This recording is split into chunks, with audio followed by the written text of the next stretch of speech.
The marriage bill has been literally struggling to find goodwill, but for 6 years it was shelved, as family law expert Judy Thongori explains. It has been on the table from 2007. Every year we have, changed it, 2007, 2008, 2009, 2010, all the way up to now. Will as many as of that opinion say aye? Aye. Will as many as of the contrary opinion say no? It was finally tabled for the first reading this afternoon, but a heated debate ensued in Parliament as members deliberated on whether or not to fast-track it. Mr. Speaker, there's no need, there's no urgency on the marriage bill. People are getting married. They will continue getting married, Mr. Speaker. This bill will not make them get married in a better fashion. They will just make them get married better. So we can take our time and discuss this bill and decide properly. The women of this country have been looking forward to a bill that is going to protect the family from external influence, Mr. Speaker. And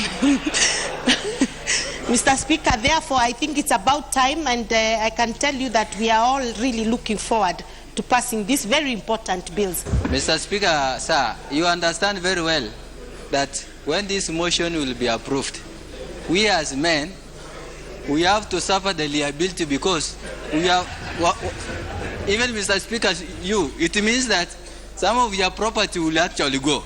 So you need time to think. You need to consult, Mr. Speaker. It is high time we stopped procrastinating and making decisions on this marriage bill. It has been in the public domain, and men, stop fearing. Under the new marriage bill, parties to a marriage have equal rights at the time of the marriage, during the marriage, and at the dissolution of the marriage.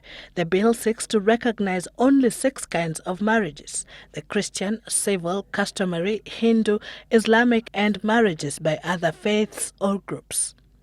The customary and Islamic marriages are referred to in the bill as potentially polygamous marriages. Once you choose a polygamous union, you cannot convert it into a monogamous union unless you have only one wife. Because what happens today is people set out as polygamous unions, then the next thing you find that the man has obtained a certificate in respect of one wife and the other one is therefore left out, and there is a conflict, Neither can a monogamous marriage be converted to a polygamous one. But there is one provision touching on stay unions or cohabiting couples, which lawyer Judy Thongori says is conspicuously missing and hopes will be reinstated through the parliamentary process. Otherwise, would leave out an entire population from benefiting from these marriage laws, because that's the reality. Just imagine if somebody passes and they leave somebody that they have been living with, call them a wife or husband, as a case may be, and the children. And they have been living together. They have considered themselves, spouses. And then the law comes in and says, because they don't fall within the Marriage Act, they are not spouses, and they're not spouses. That would be very unfair. One thing, though, that has caught the attention of many at this early stage is the penalty that a false statement of intention to marry attracts. The bill proposes that this will be classified as an offence punishable by a jail term not exceeding 5 years or a fine not exceeding 1 million or both. You know what, guys? I think what you're being asked by that section, if it becomes law, is for people to take themselves seriously and to take other people seriously.